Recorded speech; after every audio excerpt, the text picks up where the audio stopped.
teori Abhidhamma bukan sekedar teori loh. Karena dia mengajarkan kita, ya begitu melihat. Ini kesadaran melihat ada di sini. Kemarin. Lalu teman-teman melihat tidak? Saya mengangkat mic melihat. Ini bukan cuman melihat. Waktu saya tanya melihat tidak? Jawabnya melihat katanya. Berarti dia mendengar juga kan? Itu waktu mendengar melihat tidak ada. Ini sudah liwat melihat. Lalu proses berikutnya mendengar. Abhidhamma menjelaskan bahwa objek itu muncul menjadi impact, menjadi objek dari pikiran, terjadilah kesadaran karena impact tersebut. Tidak bisa dihindarin, lalu terjadi proses. Kalau objeknya kita suka, cocok, kita senang. Kalau objeknya tidak cocok, tidak suka, kita akan tidak senang, membenci, marah. Kita akan dicengkram seperti ini dengan pola ini.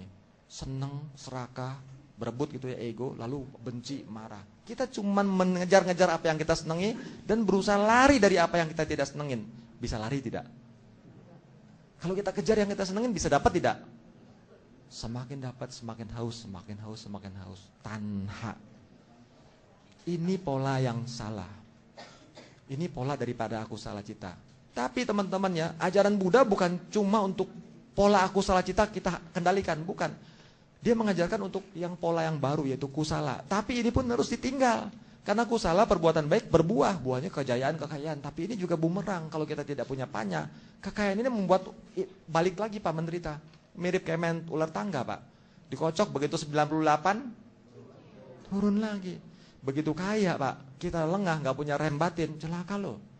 Pabrik 10 gak cukup ya kan. Istri udah 4 gak cukup. Baru dalam negeri 4 katanya. Jadi luar negeri. Bagaimana bisa ini? Haus. Maka dia akan menderita dan lebih menderita lagi teman-teman. Jadi kalau berbuat baik buahnya baru seperti ini. Buahnya akan berkait. Bisa membuat kita jatuh. Ajaran Buddha bukan sekedar mengajarkan jangan jahat berbuat baik. Yang terakhir itu yang terpenting dan ini tidak ada di tempat lain. Sucikan hati dan pikiran.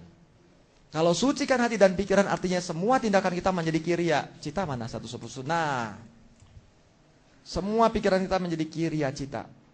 Artinya apapun yang kita perbuat tidak mungkin memberikan buah.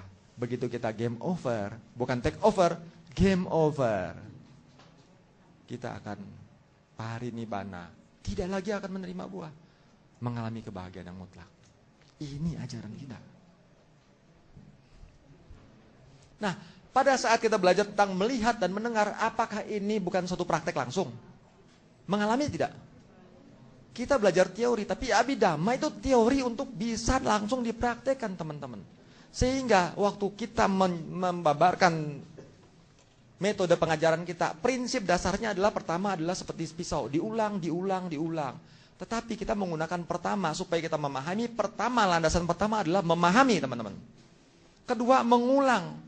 Jadi ini sekarang saya baca itu sebetulnya tujuan untuk memahami. Lalu kita ulang, setelah mengulang kita mempraktekkan. Karena pada saat kita mengulang, kita memahami, terjadi praktek kesadaran melihat, kesadaran marah dan lain-lain. Di kehidupan sehari-hari pun kita mengulang, itu terjadi praktek. Kalau ini prinsip ini dilakukan, kita akan jadi master dari objektif loh. Apakah master objektif dari ahli Abhidhamma dalam praktek sehari-hari maupun master objektif tujuan kita mencapai kebahagiaan yang lebih tinggi. Ini baru bisa dicapai teman-teman.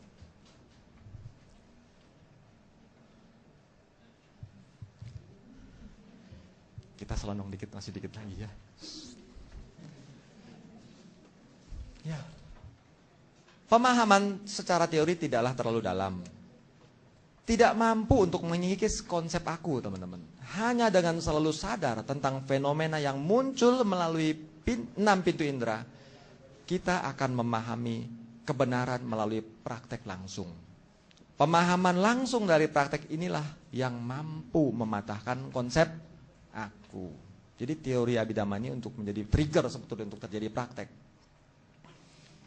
Jadi kalau kita belajar Abhidhamma, kita sudah bisa praktek, maka kita akan bagus. Tapi kalau misalnya ini kita pikirannya negatif, misalkan kita selalu menuruti cara lama kita, ya tentu saja kita belum capai ya. Dengan mempelajari perbedaan batin dan jasmani teman-teman, dan merenungkannya dengan seksama, kita sebetulnya diingatkan untuk selalu sadar terhadap fenomena batin dan jasmani yang muncul tiap saat. Kenyataannya kita cuma fenomena ini Inti kita belajar Abhidhamma adalah di sini. Kesadaran melihat, mendengar, berpikir, ini cuma rangkaian ini loh. Dan ini sesungguhnya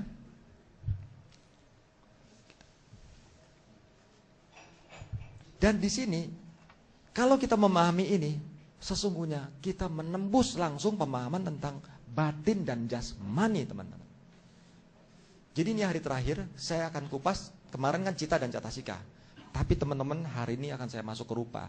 Di sini pun kita akan belajar apa itu rupa. Karena begitu di sini melihat, kesadaran melihat, atau teman-teman dipukul sama orang, kena batu misalkan ya, bap, kepalanya benjol. Tita bawangga calanga, bawangga pacada. Pak, maaf sedikit lagi Pak, tanggung Pak, boleh minta izin. Sia-sia. Teman-teman tepuk tangan udah dapat izin. Kalau enggak saya melanggar panitia, saya bisa dihukum, nggak boleh ya. Tapi udah dapat izin, kita punya kebebasan nih. Tenang kita. Ini sedikit lagi. Ya, jadi lupa nih. Batu. Kita dilempar batu kepalanya ya. Betul?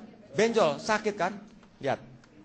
Tita bawangga, batu nempel, plak, kena kepala kita. Objeknya kena ke badan. Jadi masih ada aliran bawangga. Bawangga terakhir, atita bawangga. Bawangga calanga bergetar, bawangga upaceda terinterupsi. Panca duara mengarahkan ke kepala ini ya. Panca winyana duka sahagatang kaya winyanang. Diterima, diperiksa, diputuskan.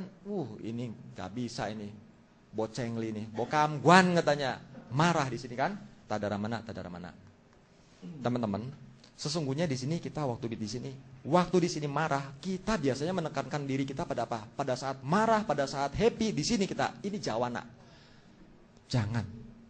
Jangan belajar hanya di sini. Kita hanya memperhatikan waktu kita marah, waktu kita senang, waktu kita happy. Padahal kita marah sesungguhnya bukan mendadak marah. Marah muncul karena ada kondisi. Kondisinya adalah di sini. Kepala kita kesambit batu. Ini adalah hasil vipaka. Ini adalah hasil juga yang menerima ini. Ini adalah hasil yang menerima ini. 3 ini hasil. Tapi ini tidak mungkin bisa kita terima kalau kita tidak ada ini. Jadi mayat dikeluarin dari STM, kita sambitin batu, nggak mungkin dia marah. Karena nggak ada ini. Pikiran yang mengarahkan. Nah setelah bisa mengarahkan, baru bisa keterima. Gitu kan, sakit, tapi belum tahu apa. Tapi di sini teman-teman, dia yang menentukan. Dia menentukan ini baik atau tidak baik. Jadi kalau kita orang ngerti bahasa, kita bisa tersinggung. Ya itu orang matanya jelek ya, itu orang kepalanya benjol ya, itu orang matanya misalkan peyang ya gitu ya. Maaf ya, bukan menghina. Kalau kita nggak ngerti orang ngomong apa, mendengar, diterima, diperiksa, begitu diputuskan, kita mah cuek aja. Tapi karena kita ketelan, ada orang ngatain kita begitu, kita ngerti bahasa mereka. Waktu memutuskan, kita tahu kan itu bahasa itu untuk menyinggung kita. Begitu diputuskan, kita tahu ini kalimat-kalimat menghina. Di sininya biasa aja atau marah? Marah. Ini sangat menentukan loh teman-teman. Ini persepsi kita, kecerdasan kita, ilmu kita, tradisi kita. Ini yang membuat gara-gara loh. Kita langsung menjadi marah atau tidak marah karena ini. Tanpa adanya ini, kita tidak bisa marah juga teman-teman.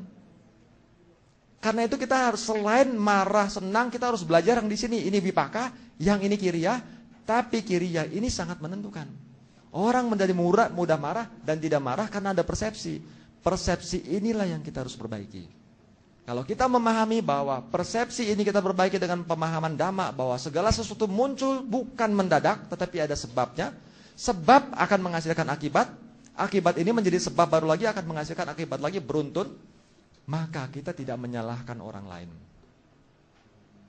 Kalau kita mengerti penderitaan ini sebagai akibat dari penderitaan kita, perbuatan kita, di sini kita tidak blame people. Siapa tadi tuh yang lempar batu, dicarikan ya. Kalau ketemu, betul? Kenapa? Kita menganggap dialah penyebab kita sakit. Padahal dialah kondisi bagi berbuahnya cause atau sebab yang sudah kita tanam. Dengan memiliki persepsi ini, di sini waktu terjadi wotapana, kita marah gak? Ini teman-teman kelebihan ajaran Buddha, mampu mempelajari apa itu cause. Kalau kita memahami cause, maka kita akan terbebas dari lingkaran kelahiran.